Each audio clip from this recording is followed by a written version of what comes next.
Hello friends, welcome back to our YouTube channel MSI physics by Dilip sir. तो friends, जैसे मैंने आपको commitment किया था उसी तरह से मैं दूसरे टॉपिक के ऊपर एमसीक्यू लेकर आया हूं। हमारी एमसीक्यू सीरीज चल रही है और एमसीक्यू सीरीज का फर्स्ट लेक्चर अगर आपने नहीं देखा है तो आप देख लीजिए। इसी चैनल के अंदर आपको मिल जाएगा। क्वांटाइजेशन ऑफ चार्ज के ऊपर हमने फर्स्ट चैप्टर के टॉपिक के ऊपर एमसीक्यू सॉल्व किए हैं। अब दूसरा टॉपिक हम लेने जा रहे हैं जिसका नाम है कूलम्ब्स लॉ स्केलर फॉर्म। तो कूलम्ब्स लॉ के हमें दो पार्ट में डिवाइड करके एमसीक्यूज लेने पड़ेंगे, क्योंकि स्केलर और वेक्टर फॉर्म दोनों के एमसीक्यू मिलेंगे।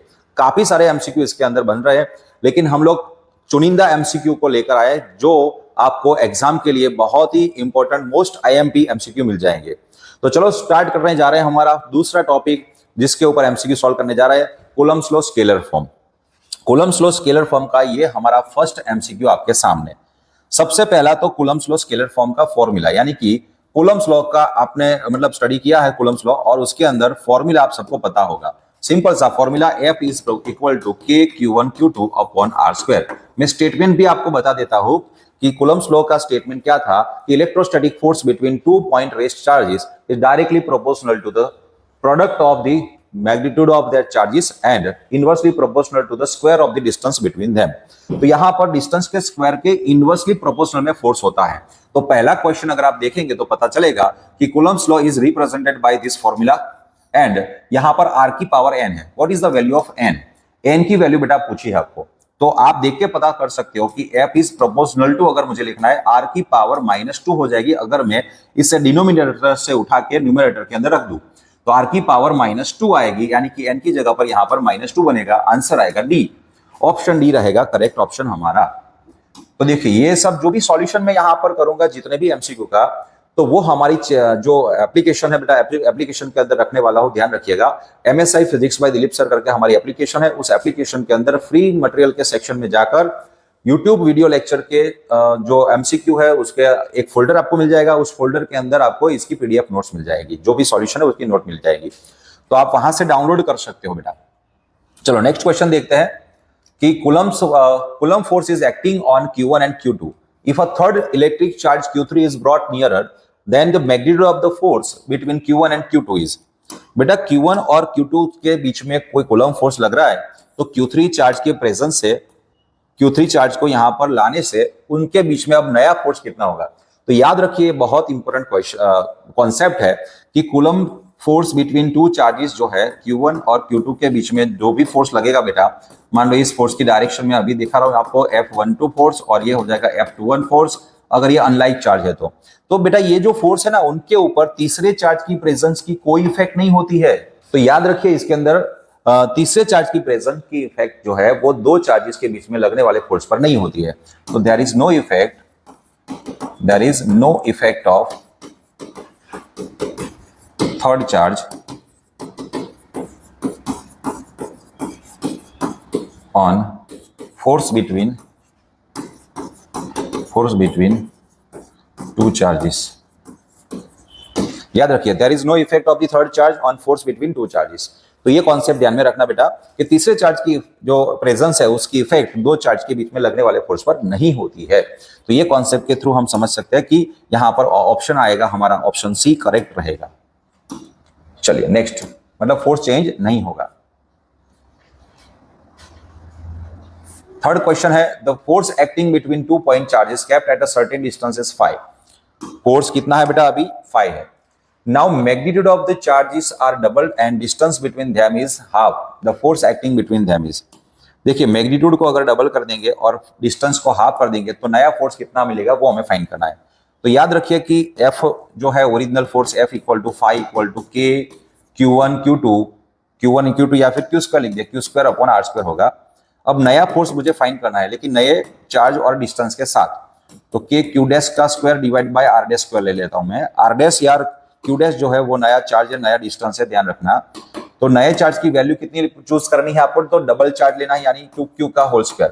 काफी सारे स्टूडेंट करते क्या है 2Q स्क्वायर ऐसे लिखते हैं, तो प्रॉब्लम होती है, आपका आंसर गलत आएगा। ध्यान रखना बेटा 2Q का होल स्क्वायर ब्रैकेट बना के स्क्वायर करो ताकि आपका आंसर गलत ना आए, और R/2 का होल स्क्वायर करना है। यहाँ पर भी कुछ स्टूडेंट क्या कर लेंगे R²/2 कर देते हैं। R²/2 नहीं लिखना है आपको, R डैश की जगह पर R/2 लिखना है तो R/2 का होल स्क्वायर करना पड़ेगा बेटा। तो ये ध्यान में रखना आपको पड़ेगा। चलो 4k² अपॉन r² बाई 4, यानी 4 ऊपर जाएगा तो 16k² अपॉन r², यानी ये था हमारे पास ओरिजिनल फोर्स, तो 16.5, तो 16.5 हमारा आंसर रहेगा, डी ऑप्शन करेक्ट रहेगा। आई बात समझ में?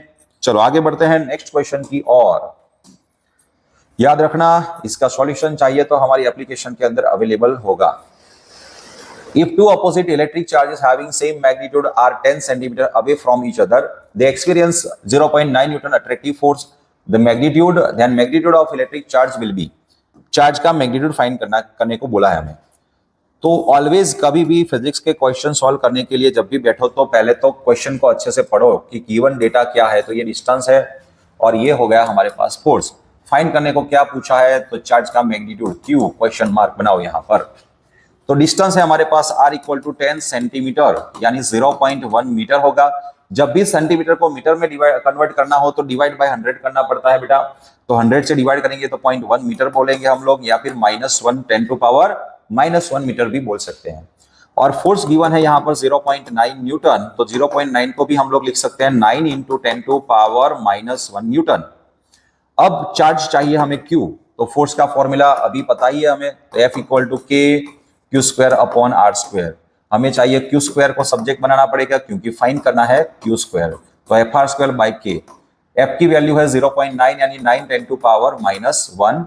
R का स्क्वायर करना बेटा, गिवन है R = 10⁻⁻1 और उसका स्क्वायर करेंगे तो पावर मल्टीप्लाई होती है, इसीलिए 10⁻2 होगी। और K की वैल्यू है 9 10⁻9, तो ये देखो 9 कट हो जाएगा, बच्चेगा 10⁻12। देखो +9 जो है वो ऊपर जाएगी, -9 होगी और ऑलरेडी 3 पावर तो है ही, -12 होगी। तो Q = 10⁻6 कूलम, यानी कि 1 माइक्रो कूलम आंसर बनेगा। 10⁻6 कूलम को क्या बोलेंगे, 1 माइक्रो कूलम बोलेंगे। तो आंसर आएगा यहां पर ऑप्शन सी करेक्ट रहेगा। और आगे बढ़ते हैं नेक्स्ट क्वेश्चन की ओर। चलो ये हमारा क्वेश्चन नंबर होगा 5। क्वेश्चन नंबर 5 की ओर बढ़ते हैं आगे। चलो देखते हैं कि the force of repulsion between two like point charges 2 coulomb and 6 coulomb is 12 Newton. ध्यान रखना बेटा कौन सा फोर्स बोला है, रिपल्सिव फोर्स। रिपल्सिव फोर्स ये अंडरलाइन करता हूं मैं, बहुत इंपॉर्टेंट बात है ये, रिपल्सिव फोर्स बोला है। किसके बीच में, 2 कूलम 6 कूलम के बीच में कितना फोर्स है, 12 न्यूटन है। तो बेटा इसे मैं Q1 बोल दूं, इसे मैं Q2 बोल दूं, इसे फोर्स F1 बोल देता हूं मैं। And when charge Q is added, Q charge हमें ऐड करना है दोनों के अंदर, Q is added to both.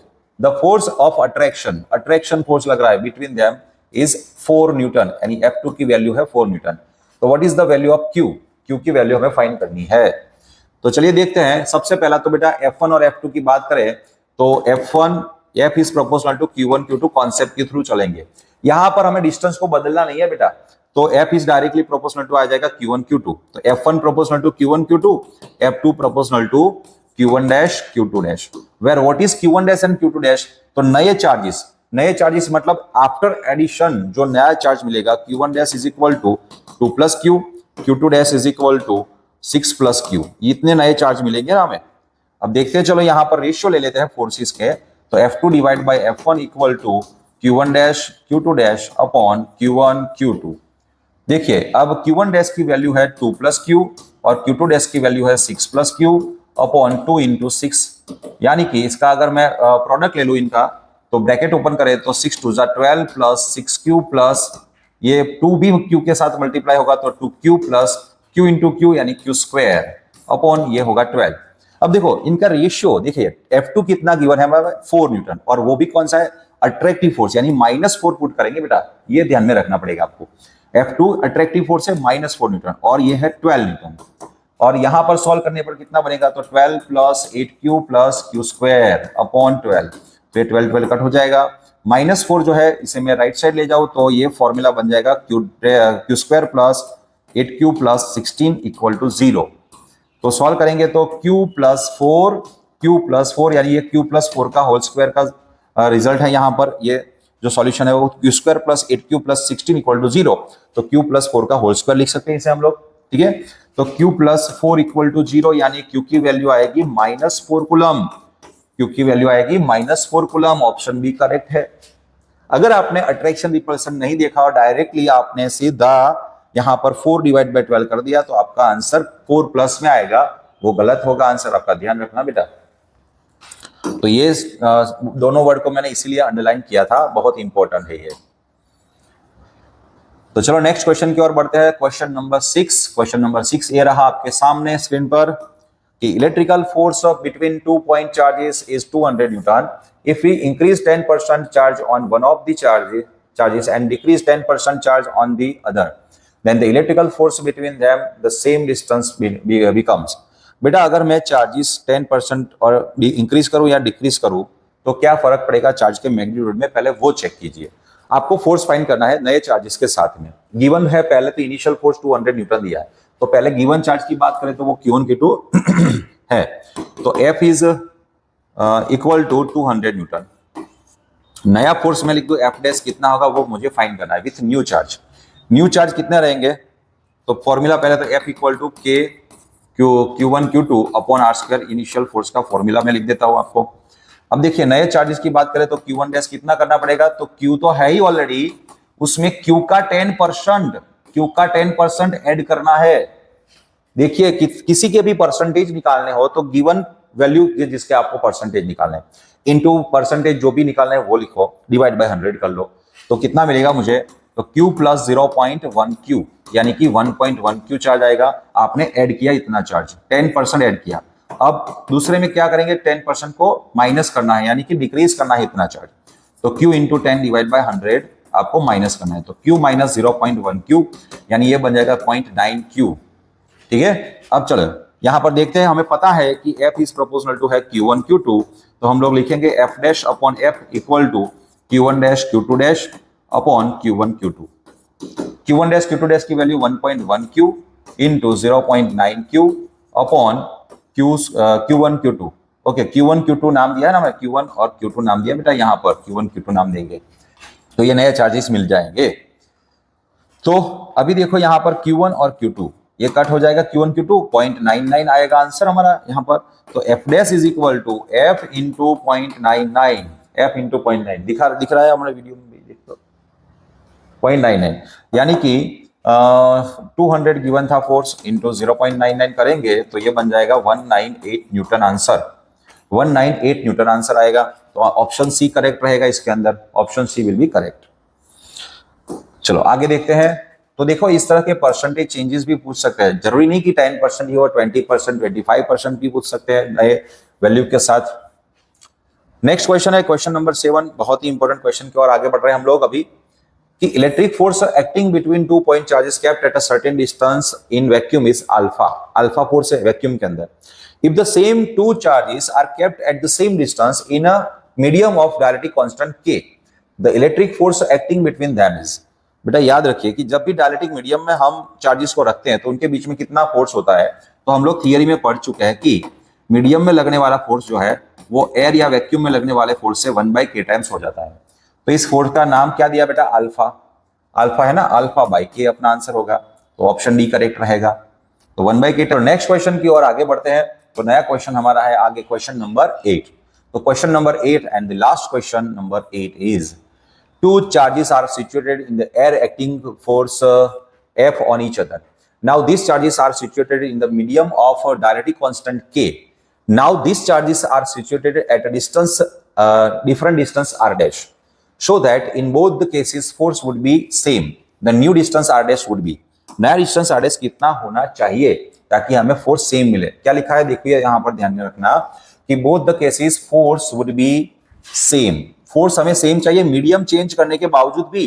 बेटा आगे जो क्वेश्चन किया उसमें हमने देखा कि मीडियम चेंज करने पर फोर्स चेंज हो जाएगा, 1/k टाइम्स हो जाता है ना फोर्स, लेकिन यहां पर मीडियम चेंज करने पर भी आपको फोर्स वही रखना है, फिर भी डायरेक्ट्रिक मीडियम में रखने के बावजूद भी, है ना।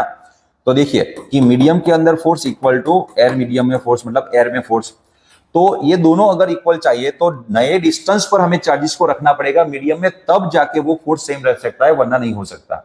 मीडियम के अंदर फोर्स वरना डिक्रीज हो जाता है। तो चलो नया डिस्टेंस कितना है वो फाइंड करते हैं। तो फॉर्मूला है यहाँ पर 1/4πε0 Q1 Q2 upon R square. वैसे तो हम लोग लिखते हैं, लेकिन हमें पता है कि मीडियम में होने की वजह से यहाँ पर डायरेक्ट्रिक कांस्टेंट K की वैल्यू पुट करनी पड़ेगी, और नया डिस्टेंस r डैश में लिखता हूँ और उसका स्क्वायर कर देता हूँ। क्या लिखा फिर से, मीडियम में लगने वाला फोर्स जो है वो यहाँ पर right side 1/4πε0 Q1 Q2 upon R square, ये एयर मीडियम में या वैक्यूम में लगने वाला फोर्स है। इससे 1/k टाइम्स जनरली होता था, लेकिन हमें फोर्स वही रखना है, इसलिए नया डिस्टेंस का स्क्वायर लिखना पड़ेगा। आई बात समझ में? वरना FM लेस देन FA हो जाता ना, हमें नया डिस्टेंस लेना पड़ेगा। तो ये सब कट कर देते हैं यहाँ पर, सॉरी आर स्क्वायर तो रहेगा, तो ये सब कैंसिल हो जाएगा। तो ये कंपेयर करें अब डिनोमिनेटर टर्म को, तो k into R dash square is equal to R square, तो R dash square is equal to R square by K होगा, यानी R dash is equal to R by root K आएगा, R dash is equal to R by root K. वैसे option में यहाँ पर थोड़ा सा प्रॉब्लम हुआ है, ये आप लोग आर बाई रूट के यहाँ पर लिख सकते हो, ऑप्शन डी करेक्ट रहेगा। इस ऑप्शन को हम बदल देते हैं क्योंकि आंसर सही है हमारा, लेकिन यहाँ पर जब भी पीपीटी बनाई होगी तब थोड़ा प्रॉब्लम हुआ होगा, समझ जाना आप लोग कि आर बाई रूट के आंसर होता है, परफेक्ट आंसर वही हुए।